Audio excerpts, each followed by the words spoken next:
in the past couple of days, there's been some talk in the IWC about Ricky Starks, who's in AEW, All Elite Wrestling.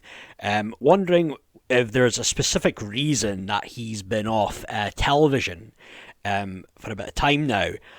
And some people have been speculating, is there some heat there that he's got, perhaps with, management? Well, when I say management, specifically Tony Khan, and that maybe could he potentially does Ricky Starks want to does he want to go to the WWE and join and go back and join back go back be reunited with his good friend Cody Rhodes, who's at the top there right now.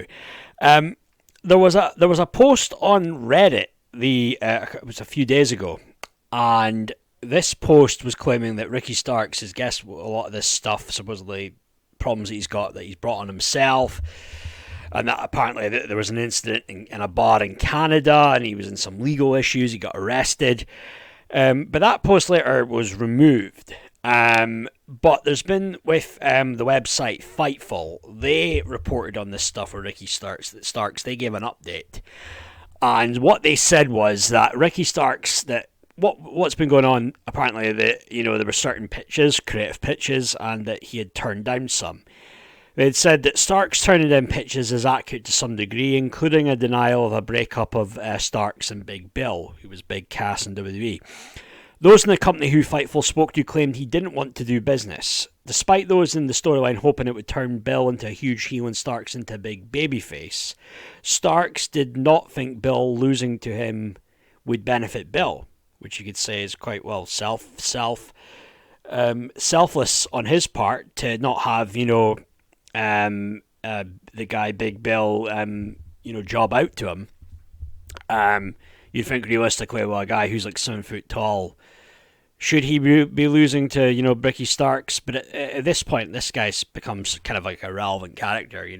When he's losing to Orange Cassidy, can we ever really take that guy Big Bill seriously? I don't really think so. And then it goes on. It says there was a suspension angle which kept him out of All In, the pay-per-view in Wembley last year. That was planned due to concerns of a fan reaction.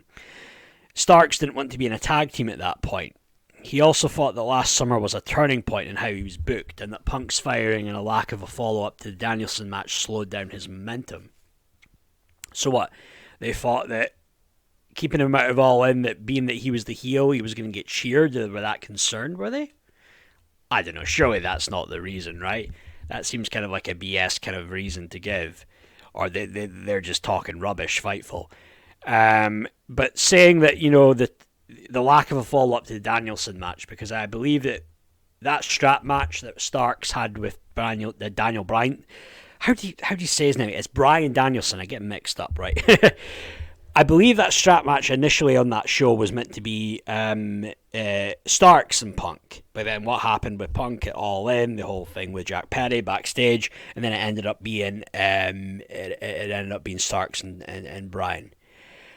Because you had that, it'd been going on for quite some time, that angle, the storyline with Punk and Starks on the show Collision. So it did kind of come out of like it was like a thrown together match essentially, really, in the end with Danielson. And then it says Starks is medically clear. So there was that thing where it was a tag team match, him and Bill, the guy Big Bill, and they were against that team. Was it with Dante Martin and his brother? I believe it was Darius. And it was like he'd been dropped right on his head. I believe it was like a DDT. Got pinned 1, 2, 3. It was very early into the match. It certainly wasn't the planned finish. But they're saying, though, that he is medically clear. There's conflicting information about whether or not he's been in touch with Tony Khan. Fightful notes the entire story is full of conflicting info later in the report. They have not heard of creative plans, but that could change any time.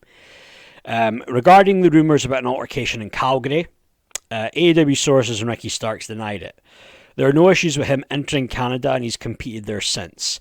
Fightful did not get any information from law enforcement and weren't told if they could disclose anything, and nothing ended up being filed. If it did occur, which Fightful notes is out of the realm of possibility, everyone alleged to be involved denied it.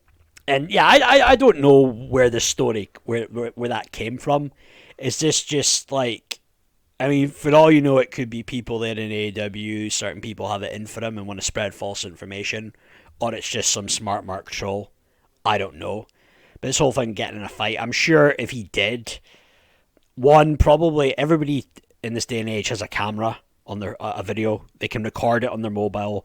You know, you'd get a recording come out. It would be all out there in social media. You'd see his mugshot if he had been arrested. It'd be all out there. You know, a long time ago. So I don't think that whatever happened. I don't believe that to be true. But then there's people that says that there's certainly people in the company who thinks he wants to go to WWE, but there is no info on his contract. And I think a lot of people, I think people put two and two together with the whole thing of Ricky Starks being there with Cody Rhodes when Cody Rhodes was I think it was the Royal Rumble last year, the one last year, and then he was also cheating on Cody when he won the belt at Mania this year. And people would say that's not too extreme if they're good friends. He's there supporting his friend. I mean, it's different though. I mean, when I say it's like different times, like 20, 25 years ago with the Monday Night War, it would have been different. I don't know, Vince at the time, Vince McMahon, Eric Bischoff, they would have been down with that. Like, for example, when X-Pac joined WWE and did the whole promo, on Hogan and Bischoff, I don't think if Scott Hall showed up in Raw to support X-Pac, would Bischoff been too pleased with that. And then the similar thing of somebody that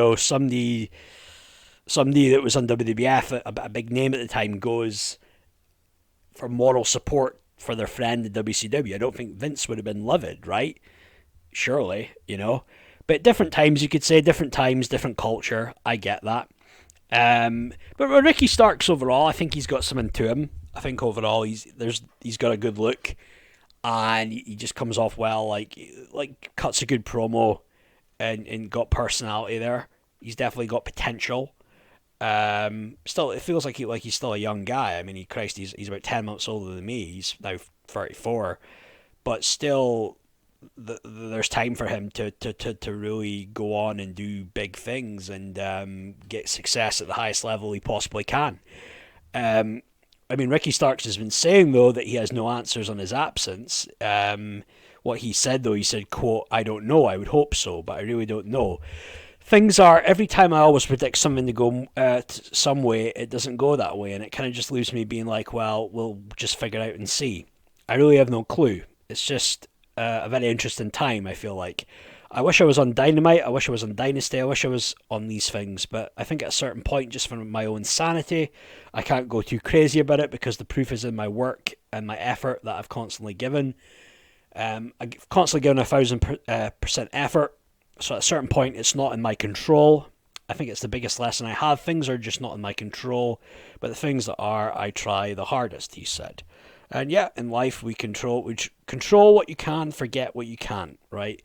But I think a lot of it comes down, I mean, there is issues there I felt with the creative, because I think having him turn face, I felt like he was getting over his baby face. They had him go over on Jericho, and then it just seemed to be very quickly they turned him heel again. I don't think he'd even been a baby face for a whole month. You go back to being a heel. Some might say he's more of a natural heel. Yeah, I get that, but I think maybe they should have tried more to really push him harder. You may have, if you kept pushing him, he could have been in that place where you could have had him up at the world championship level, or even had a run with the belt. Maybe he's not quite there yet, but he can get there, and he can be an interesting guy if under the right circumstances, booked right. You put him with the right people, you put him with a faction, and have his own faction, whatever. But he definitely has potential if AEW can book him right and recognize that he's a character. You know what I mean? I think he gets it. He understands it's about being a star and being a draw. It's not all about the whole 5-star match bullshit. But Ricky Starks, I mean, if he's got he sees what Cody did. He was good friends with Cody from their time when Cody was in AEW. Maybe AEW is the place to go, and he doesn't have to deal with all that bullshit with the Elite or whoever else tries to suck up to the boss.